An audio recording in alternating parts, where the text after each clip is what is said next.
Tantor Audio, a division of Recorded Books, presents A Storm Before Dawn by Kingmaker.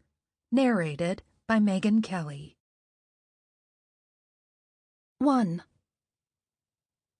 Squatting, Zeke ran his spindly fingers over the paw print in the dirt.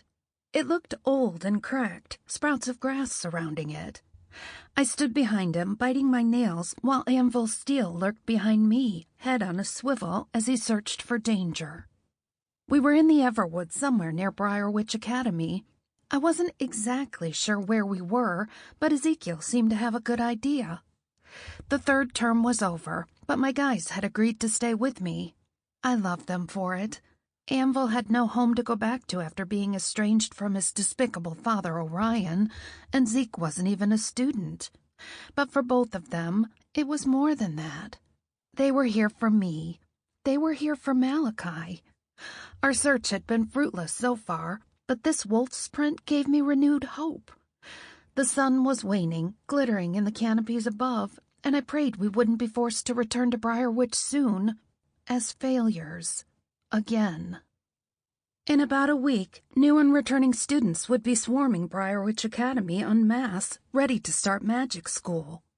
Classes would begin, and the urgency of the search would fade, and after time, it would stop completely.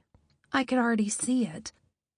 This week was my best hope to find my wayward lover, Malachi Sandin, whom I'd had turned when forced to choose between him and my best friend Harper.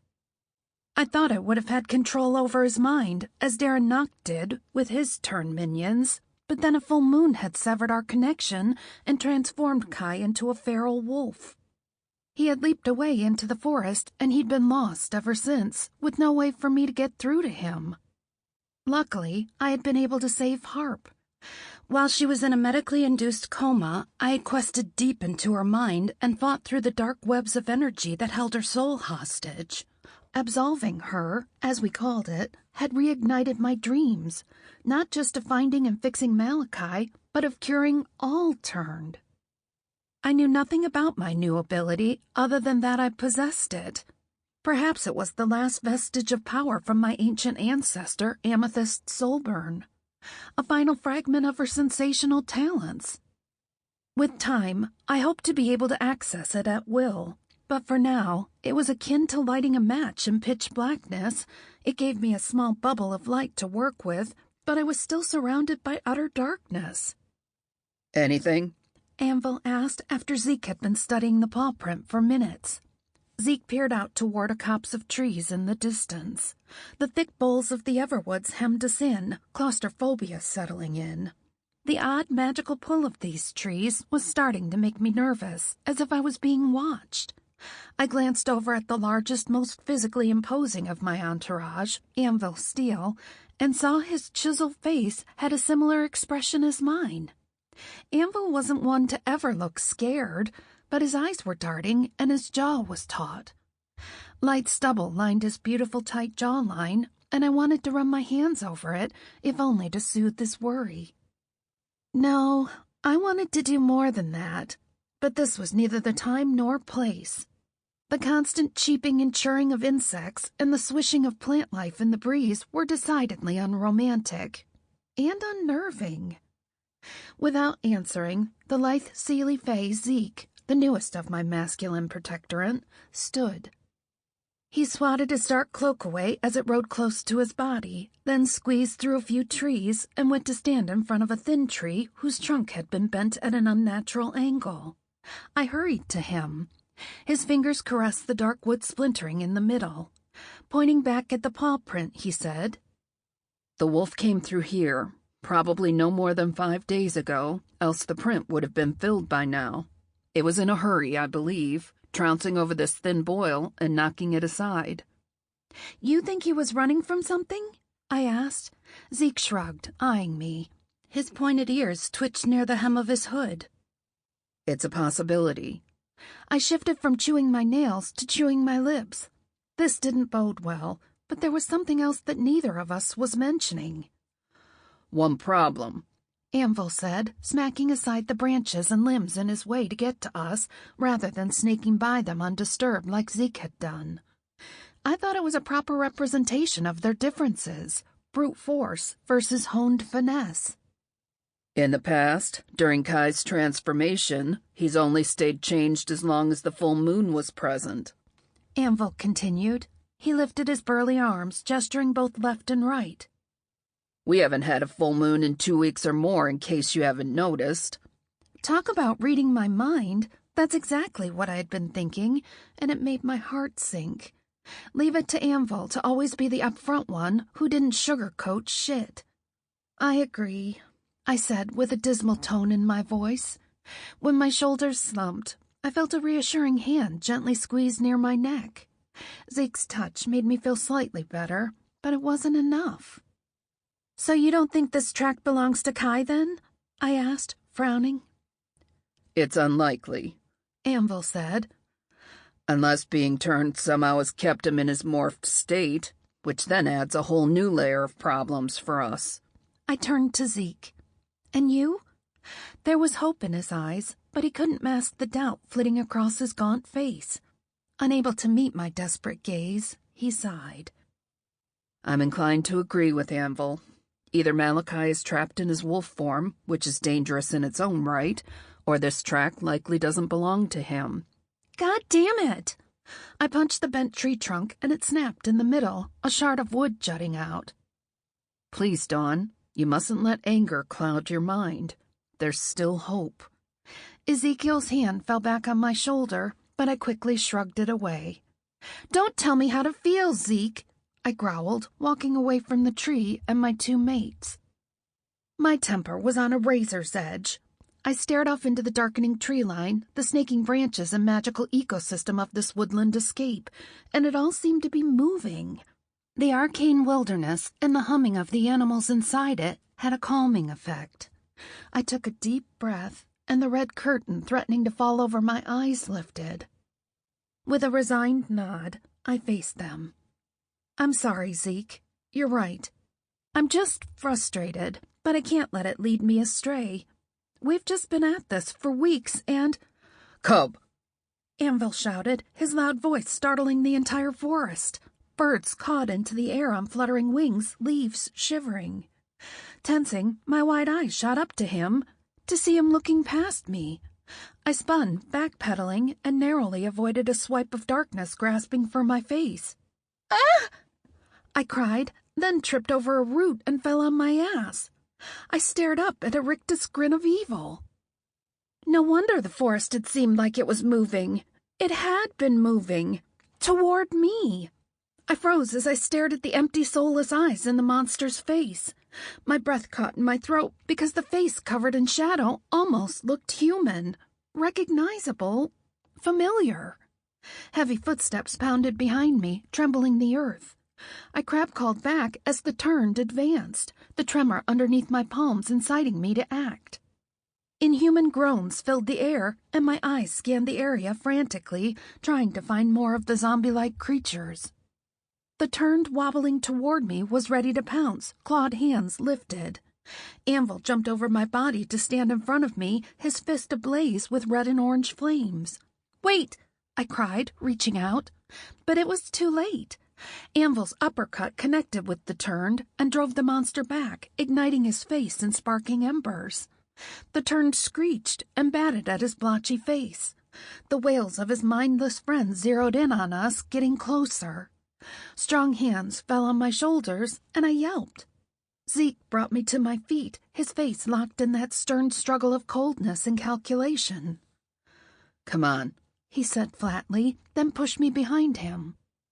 His hand went to the hilt of his thin blade as monsters edged in from all around us. How had they gotten so close without us noticing? Could they really be that stealthy? Anvil! I yelled. The warrior glanced back and saw his avenue of escape was about to be closed off from us by approaching enemies.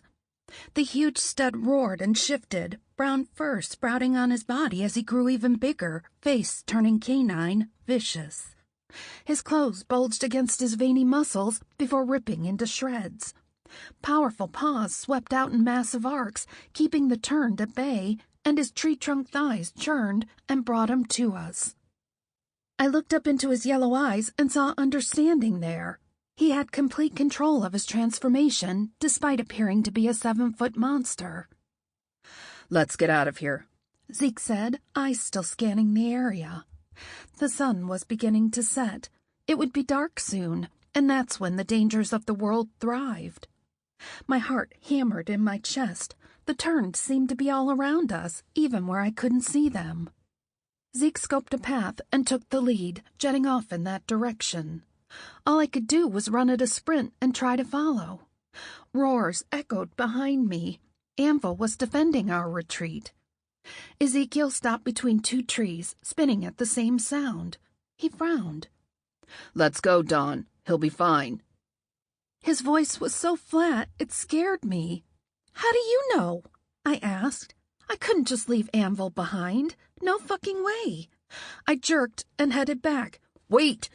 Zeke yelled, but then I was through the trees. Anvil slowly retreated as he fought. His rage had consumed him, and he had decided that retreating wasn't in his best interest.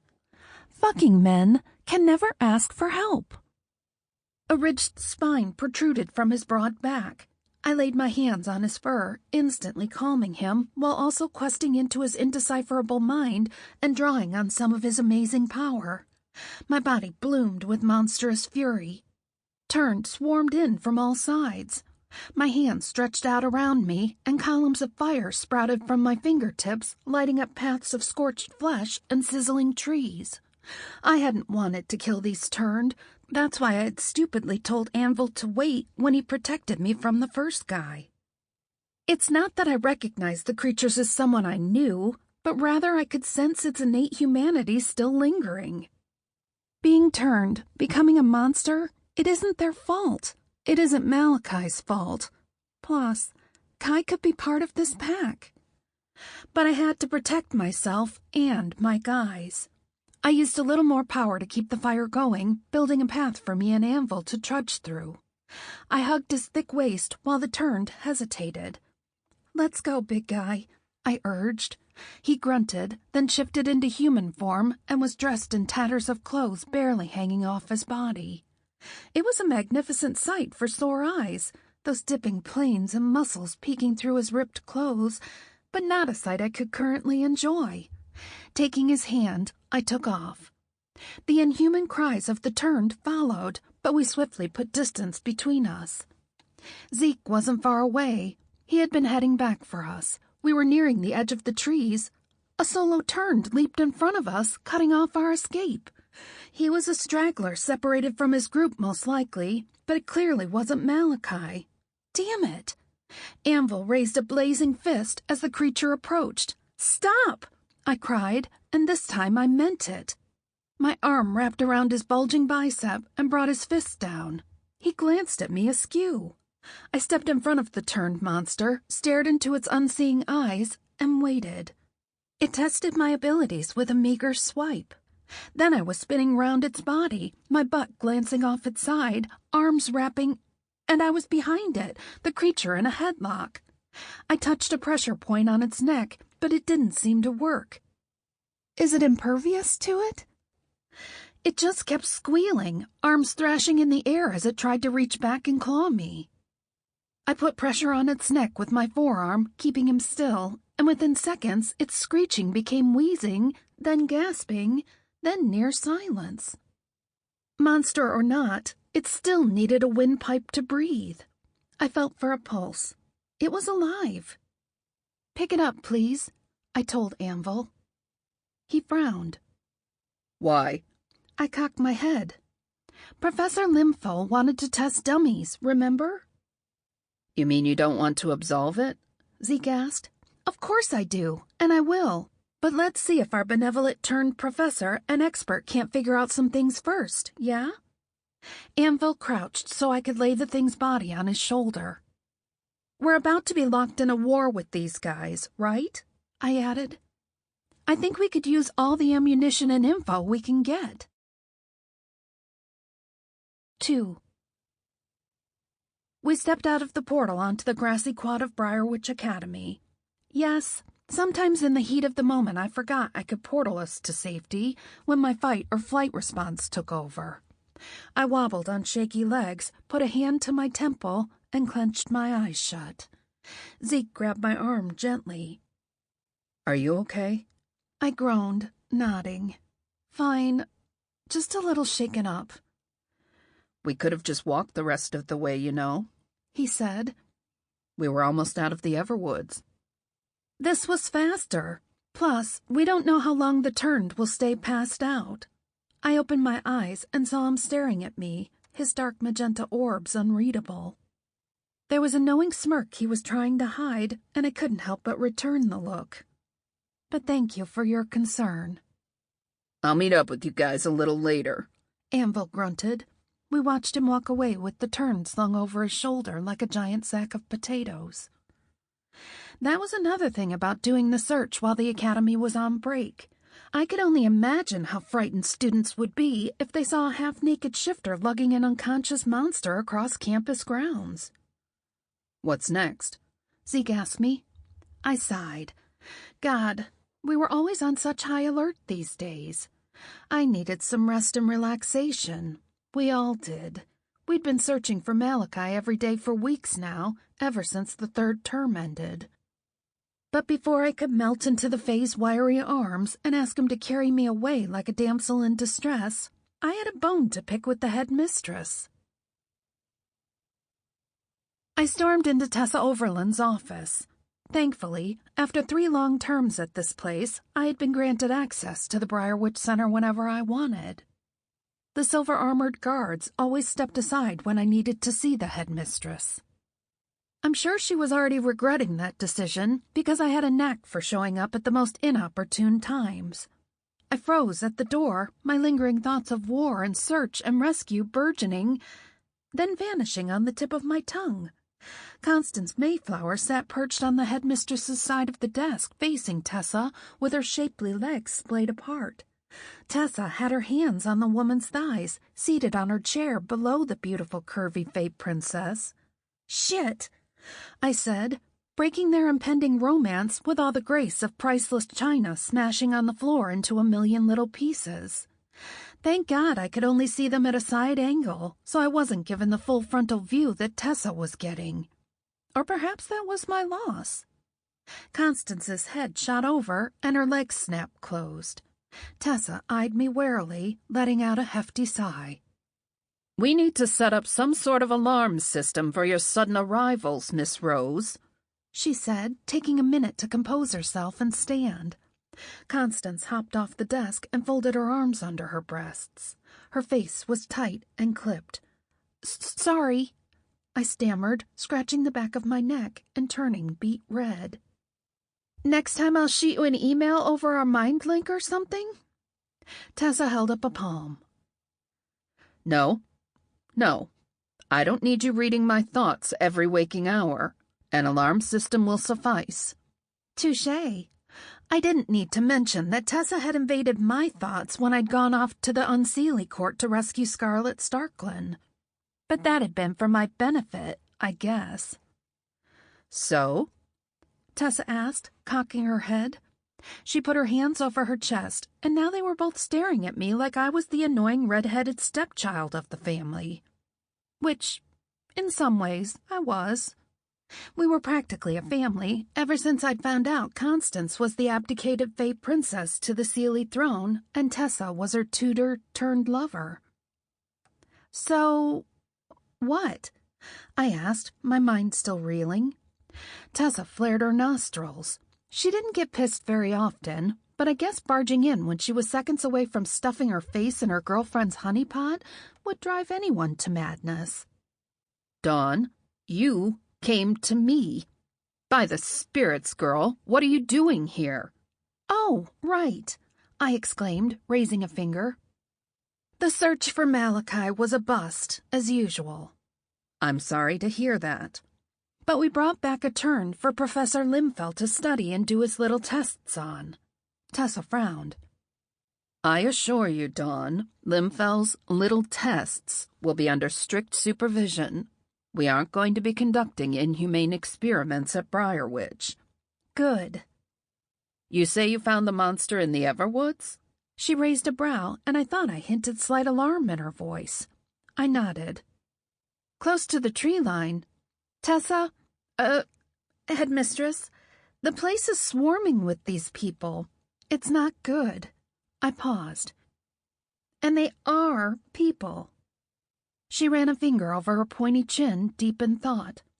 Constance finally spoke, moving to a corner of the room and leaning back against the wall. They're probably testing our boundaries. Well, not the Turn specifically, but whoever is controlling them. You mean Darren knocked, I said flatly. Indeed. I sat down with a sigh on the chair opposite Tessa's desk, uninvited. The headmistress and Constance shared a look, and I stifled a smirk.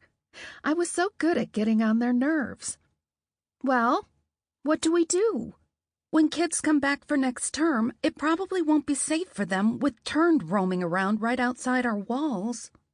Tessa harumphed. Kids and our walls. Dawn, you are a student here yourself. This isn't your concern. The rest of the faculty should be arriving within the next few days before the students. Of course it's my concern, I snapped, throwing up my arms. I'm the only one who can save them. Don't break your arm martyring yourself, girl. And I'm not so sure you're saving the Turned, honey, Constance added.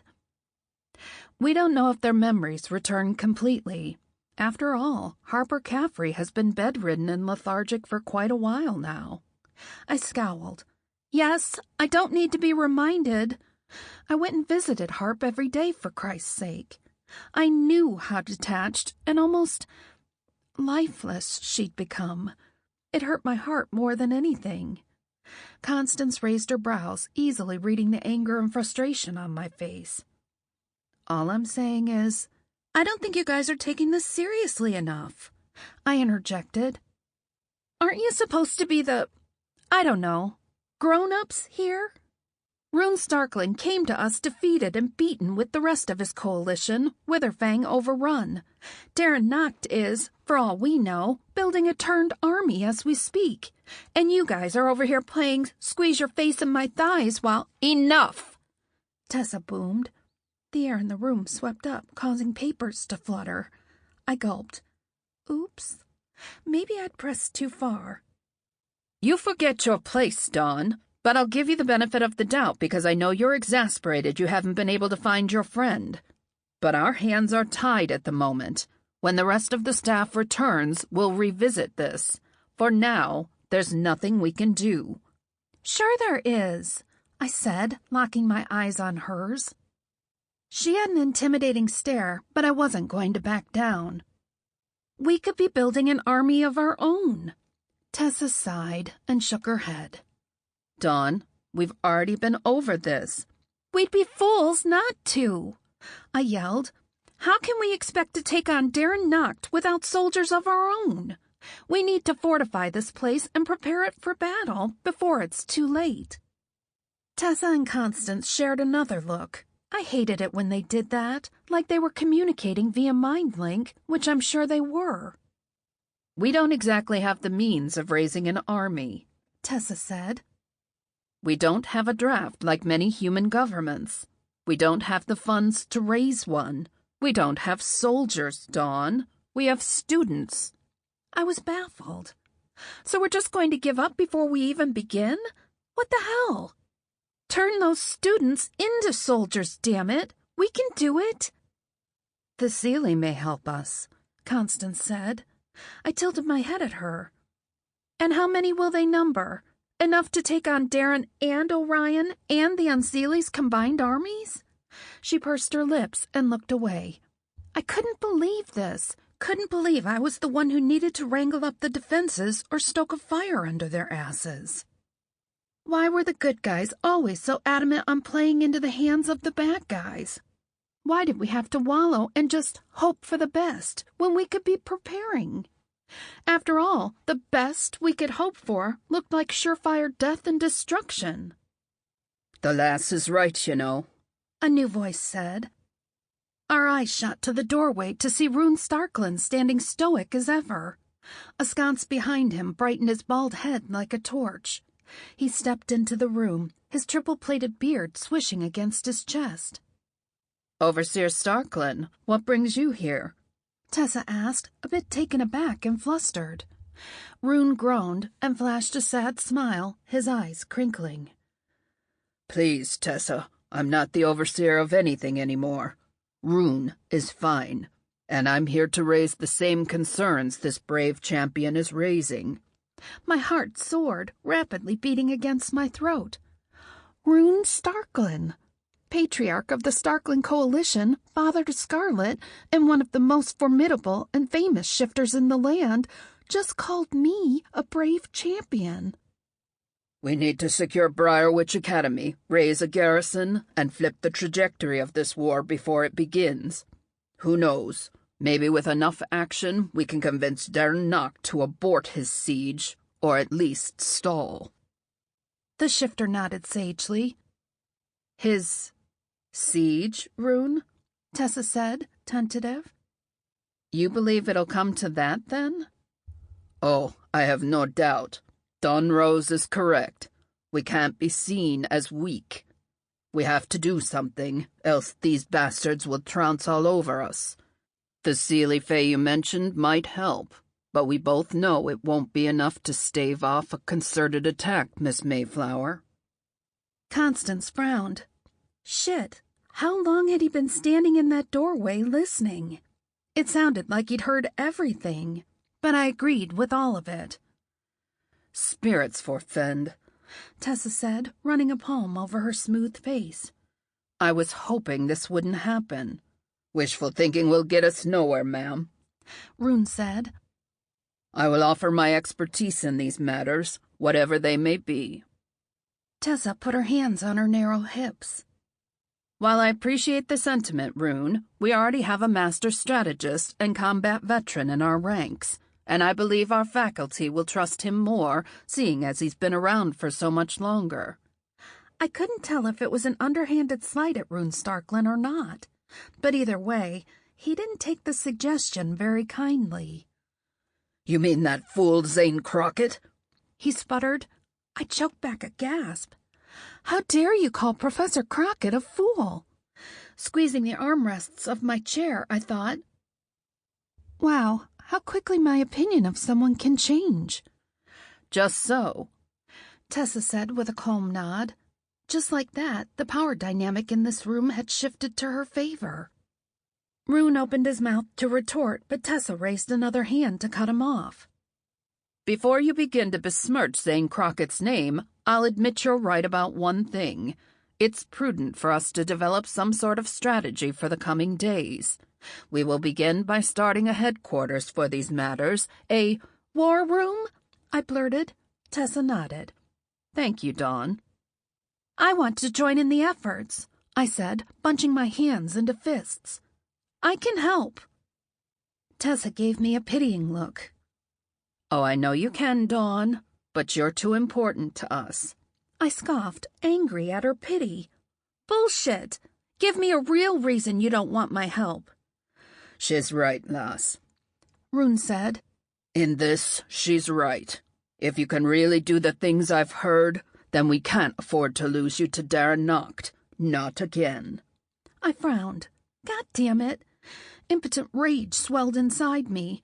These older folk couldn't decide what was best for me just because I was young and brash or whatever. I had ideas, plans, strategies, clearly, as I'd been thinking about this stuff more than they all had. How about this? Tessa said, her voice one of compromise.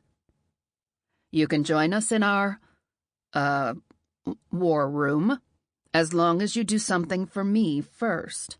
I glared at her, eyes narrowing. I hated this quid pro quo shit. Take a few days off, Dawn. Her eyes softened, and she smiled. He deserves to know. You need a break from all this before it drives you mad. Damn, I had been thinking about R&R before coming here. How did Tessa know that? Could she read the angst and intensity on my face? Was I that much of an open book? All three of them were staring at me now, gauging my reaction. "What about Malachi?" I croaked, feeling vulnerable. "He'll still be..." Sample complete. Ready to continue?